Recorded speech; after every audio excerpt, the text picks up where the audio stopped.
नमस्कार, स्वागत है आपका और आप देख रहे हैं न्यूज़ कोड। बाबा बाबा बाबा। जहाँ भी जब भी हम कोई चैनल खोल रहे हैं इस वक्त हम रिमोट से लगातार हटाते चले जाएंगे, लेकिन बस एक ही बाबा लगातार वायरल हो रहे हैं और आपको हर वक्त वो दिखेंगे चैनलों पर, चैनल की स्क्रीन पर। जी हाँ, मैं बात कर रहा हूँ बाबा बागेश्वर जी की, जो बाबा बागेश्वर धाम के नाम से प्रसिद्ध है, यानी धीरेन्द्र शास्त्री की। धीरेन्द्र शास्त्री जो अपने आप में एक बड़ा नाम हो चुका है। ऐसा नहीं कि ये रातों रात हो गए, इससे पहले उन्होंने लगातार इसके लिए मेहनत की है और इसके लिए बाकायदे उन्होंने एक हुजूम बनाया है। हुजूम भी इतना बड़ा कि लगातार अगर देखा जाए तो हर जगह धीरेन्द्र शास्त्री महाराज बजरंग बली के सबसे बड़े भक्त माने जाते हैं। बजरंग बली की उन्होंने बाकायदे उपासना की है और कुछ न्यूज चैनलों की माने तो उनके पास एक चमत्कारी शक्ति भी आ चुकी है, जिसके लिए लगातार वो खुद सबके सामने आते हैं और सबको चैलेंज देते हैं। चैलेंज भी इतना बड़ा कि लोग सुनकर हैरान हो जाते हैं, दांतों तले उंगली दबा लेते हैं कि बाप रे, बाबा बागेश्वर धाम वाले ने यानी धीरेन्द्र शास्त्री जी ने किस प्रकार इतना बड़ा चैलेंज दिया, उसको एक्सेप्ट भी करते हैं। बाकायदे न्यूज चैनल वहाँ पे आते भी हैं, उनके सामने हाजिरी लगाते हैं और ये न्यूज चैनल के एंकरों को, वहाँ के जो भी रिपोर्टिंग करने आते रिपोर्टरों को सामने बुलाते हैं और कहते हैं कि तुम आप मुझसे प्रश्न करो, मैं उसका उत्तर दूंगा। वहाँ पे एक पर्ची आती है, पर्ची बाकायदे लिखी पड़ी रहती है जिसपे 6-6 8-8 प्रश्न होते हैं और वह पर्ची बिना देखे ही जो रिपोर्टर लिख के लाया है उससे पहले वो खुद उसके बारे में बताना शुरू कर देते हैं। मैं बात कर रहा हूँ ऐसे बागेश्वर धाम के बाबा धीरेन्द्र शास्त्री की, जो चमत्कारी ही नहीं बल्कि कलाकारी भी है और इन दोनों उनका कलाकार लगातार लोगों के बीच में सुर्खियां बटोर रहा है। तो सबसे पहले मैं आपको बाबा बागेश्वर धाम के बारे में बता दूं तो मैं आपको बता दूं कि ये मध्य प्रदेश के बागेश्वर धाम में स्थित है, जो सालों पुराना मंदिर है। बल्कि 1986 में इस मंदिर का रेनोवेशन किया गया था और 1987 के आसपास एक संत का महाआगमन हुआ था वहां पे, उसके बाद से बाबा बागेश्वर धाम के नाम से प्रसिद्ध हुआ था। तो चलिए अब इस चर्चा में जुड़ने के लिए हम इसमें अपने साथी को जोड़ते हैं। चलिए, बिल्कुल।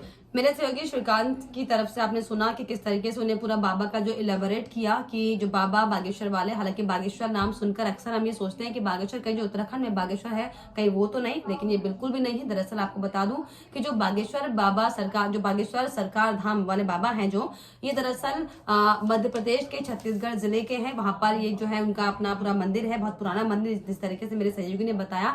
लेकिन हम इसका जिक्र आखिर क्यों कर रहे हैं? हम इसका जिक्र इसलिए कर रहे हैं क्योंकि अब इससे पूरे ये जो पूरा विवाद चल रहा है, ये आस्था है या फिर चमत्कार है, इसमें जो है उत्तराखंड का नाम आ गया। उत्तराखंड यानी कि उत्तराखंड के जो ज्योतिर्मठ है, ज्योतिर्मठ के जो शंकराचार्य हैं अभी मुक्तेश्वरानंद जी ने साफ तौर पर अब बाबा बागेश्वर सरकार धाम वाले को जो है इनको चुनौती दे दी है और साफ तौर पर ये कहा है कि अगर आप वाकई बाबा बागेश्वर वाले हैं, अगर आप वाकई चमत्कार करते हैं, आप लोगों के दुख को, पीड़ा को दूर करते हैं, तो जो जोशी मठ में जो घरों में इतनी बड़ी बड़ी दरारें आई हैं, उन दरारों को दूर करके दिखाइए। अगर आप उन दरारों को दूर कर पाएंगे तो मैं सच में समझूंगा कि आप वाकई बागेश्वर बाबा हैं। और आपकी जो तमाम जो तारीफें चल रही हैं जगह जगह पर, हर टीवी चैनल्स में, मैं भी आपको मानना शुरू कर दूंगा। ये दरअसल चुनौती साफ तौर पर शंकराचार्य स्वामी अभी मुक्तेश्वरानंद जी ने दी है और इसीलिए अभी चर्चा का विषय बन गया है कि जो बाबा बागेश्वर धाम को जो चुनौती जोशी मठ को लेकर दी गई है,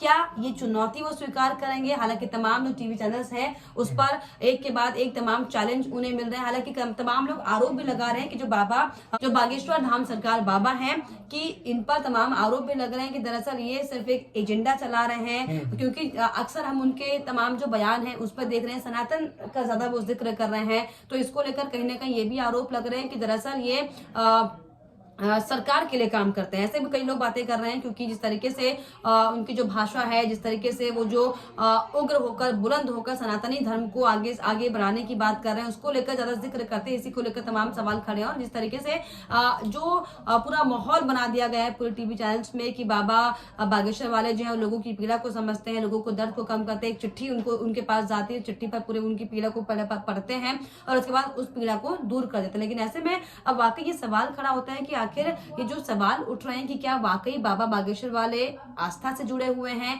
क्या आस्था उनमें वाकई उतनी है जिसका जिक्र बार बार हो रहा है, या फिर ये वाकई एक सिर्फ अंधविश्वास है? और इसी को लेकर लगातार टीवी चैनल्स भी डिबेट कर रहे हैं। लेकिन ऐसे में हमारे सहयोगी भी हमारे साथ हो, इस पर हम बातचीत करें, क्योंकि जोशी मठ का नाम इसमें आ गया, क्योंकि उत्तराखंड का नाम इसमें इन्वॉल्व हो गया। इसीलिए हमने सोचा कि थोड़ी सी चिटचैट करते हैं, समझने की कोशिश करते हैं कि अब जो शंकराचार्य ने जो चुनौती दी है, क्या इस चुनौती को, क्या लगता है कि बाबा बागेश्वर जो हैं वो एक्सेप्ट करेंगे। तो मेरे साथ मेरी सहयोगी पूजा भी है। मैं पहले पूजा से आपको इंट्रोड्यूस करवा दूं। पूजा हमारे डिजिटल टीम की मेंबर है और पूजा से हम ये समझने की कोशिश करेंगे जो बाबा बागेश्वर धाम का जो विषय चल रहा है। पूजा आजकल तमाम चैनल्स बड़े बड़े जो एंकर है वो इंटरव्यू ले रहे हैं। आप क्या सोचते हैं, आस्था अंधविश्वास के आरोप उन पर लग रहे हैं, आपकी अपनी क्या सोच है? आप क्या सोचते हैं जो बाबा बागेश्वर धाम जो बाबा चल रहे हैं, आपको क्या लग रहा है कि वो वाकई एक सच है, वाकई उनमें आस्था या फिर ये अंधविश्वास की कहानी है? बताइए। देखिए, मैं इतना तो अभी मैंने उनके बारे में नहीं पढ़ा है। हाँ। अभी जैसा आपने बताया, जैसा चैनल पे आ रहा है उनके बारे में, जैसा लोग दिखा रहे हैं, जैसा उनके वीडियोस वायरल हो रहे हैं कि वो एक चिट पड़ते हैं, उसके बाद उनका इलाज कर देते हैं, हाँ। बड़े बड़े रोग उनके दूर हो जाते हैं, दूर दूर से लोग उनके यहाँ आते हैं और उनके समस्याओं का समाधान उन्हें मिलता है। हाँ। लेकिन अब जो आपने एक बात कही है कि शंकराचार्य स्वामी अभिमुक्तेश्वरानंद जी ने जो अभी उनको चुनौती दी है, ये देखना वाकई बहुत दिलचस्प होगा कि आगे इनका अब क्या रुख होता है, अब क्या रिएक्शन हाँ। इसका मिलता है। क्योंकि शंकराचार्य जी ये भी कह रहे हैं कि अगर वाकई आप बाबा हैं और बागेश्वर धाम के बाबा हैं, लोगों की पीड़ा दूर करते हैं, तो फिर क्यों नहीं आप लोगों के गृह कलेश को दूर कर देते हैं? क्यों नहीं आप धर्मांतरण को रोक रहे हैं? क्यों नहीं जो लोग आत्महत्या कर रहे हैं उनको आप रोक रहे हैं? तो अब तक जो अव्यवस्थाएं फैली हुई थी, आखिर आप तो कब से बाबा हैं, तो उन परेशानियों को आप दूर क्यों नहीं कर पाए? हालांकि कई ऐसे टीवी चैनल तो नहीं बोलूंगी, कई ऐसे यूट्यूबर्स हैं जो उन पर आरोप लगा रहे हैं कि दरअसल जो ये जानकारियां जो बता रहे हैं वो पहले से जुटा ली जाती हैं। क्योंकि कई लोग इसमें आरोप भी लगा रहे हैं, कई लोग उनके सपोर्ट में भी हैं। जैसे कल की बात करो तो कल रामदेव जी ने कहा था, बाबा रामदेव ने, कि वो जो है कि अघोरी नहीं है, वो बिल्कुल सिद्धप्रद बाबा है। बाबा है। उन्होंने वो जो भी कर रहे हैं उसमें कोई भी ऐसा नहीं है। तो बाबा रामदेव ने इन्हें जो है कि इनके सारे जो भी वीडियोस वायरल हो रहे हैं उन सभी को सही माना है, उनको सही ठहराया है और उनका मानना है कि सच में सिद्ध प्राप्त बाबा हैं और ये जो भी कर रहे हैं वो सही है। बाकी औरों की बात करूँ तो सभी लोग इनको इस तौर पे भी देख रहे हैं कि ये सनातन धर्म को एक तरीके से बढ़ावा दे रहे हैं, प्रचार प्रसार कर रहे हैं, क्योंकि उन्होंने स्पष्ट कहा था कि सनातन को जो नहीं मानेगा उसका हमारे दरबार में बहिष्कार होगा। तो ये कहीं ना कहीं बिल्कुल उनका रुख साफ कर देता है, स्पष्ट कर दे रहे हैं कि वो इस चीज को बढ़ावा दे रहे हैं। और कई लोग ये कह रहे हैं कि ये सरकार जो भी अभी फिलहाल में जो गवर्नमेंट है, बीजेपी गवर्नमेंट है, हनुमान जी को बहुत मानना, और कई लोग इसमें देखते हैं कि भगवान श्री राम को आगे रखते हैं। तो कहीं ना कहीं जो बाबा बागेश्वर धाम है ये हनुमान जी को बहुत मानते हैं और उन्हीं के कहते हैं कि भगवान हनुमान जी सारे कष्ट सारे पाप दूर कर रहे हैं और सारे जितने भी रोग आ रहे हैं उनको निरोग कर रहे हैं। तो कहीं ना कहीं ये उससे जोड़ के देखा जा रहा है कि ये इनको कहीं ना कहीं इस बात का भी फायदा उठा रहे हैं कि जो सरकार वर्तमान में है और उनके जो चाहने वाले हैं कहीं ना कहीं उसकी वजह से इनको और प्रचार प्रसार बढ़ावा मिले।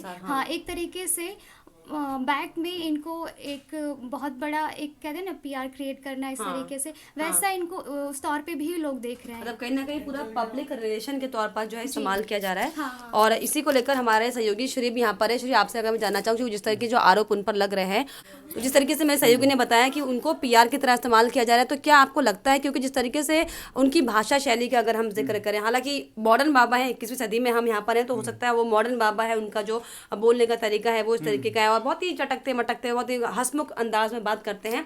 इसको लेकर क्या समझे कि ये दरअसल जो सनातन धर्म से जोड़ने की बात कर रहे हैं, क्या वाकई वो सनातनी है या फिर सिर्फ जिस तरीके से हमारे सहयोगी ने बताया कि वो एजेंडा है या फिर एक पीआर को क्रिएट करने की कोशिश की जा रही है?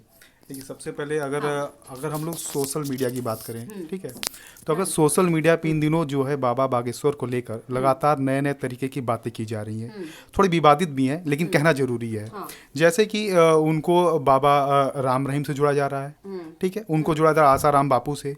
कुछ लोगों का ये कहना है, जो भी नए उसमें युवा हैं, उन्होंने ऐसे ऐसे लिखे कमेंट, मेरे अपने वर्ड नहीं है, उसमें कमेंट ऐसे आ रहे हैं जिसमें ये कहा जा रहा है कि जब तक आसाराम बापू जो है मीडिया को जब तक उन्होंने चैलेंज नहीं किया था तब तक उनका खुलासा नहीं हुआ था। तब तक वो आसाराम बापू थे, सबके गले में लॉकेट के रूप में, किसी के हाथ में पेन, किसी के हाथ में बैग बस्तर, ऐसे दिखते थे। लेकिन जब उन्होंने मीडिया को चैलेंज दिया था, अगर आपको याद होगा, होली के समय ही उन्होंने पानी का, जब लगातार वो पानी गिरा रहे थे और होली मना रहे थे, उस वक्त उन्होंने मीडिया को अपशब्द बोल दिया था, जिसके बाद मीडिया उनके पीछे पड़ गई थी। और उसके पीछे पड़ने का वजह भी सामने आई कि आसाराम सबके सामने वो एक सबसे बड़े और सबसे मतलब कि कहा जाए तो सबसे गलत शख्स नजर आए बीच में, जो उन्होंने इतना गलत काम किया था, सबका खुलासा आया और मीडिया उन्हें निस्ते नाबूद कर देती है। उसके बाद इसी तरह राम रहीम भी आते हैं, वो भी काफ़ी इसी तरह बड़े बड़े चैलेंज करते हैं, उनका भी एक आता है फिल्म, उसके बाद ये और भी ज़्यादा उजागर होते हैं, फिर एक मीडिया हाथों हाथ लेती है और बाद में ये भी निस्ते नाबूद हैं और जेल की यात्रा में, भले अभी फिलहाल में पैरोल पर हैं।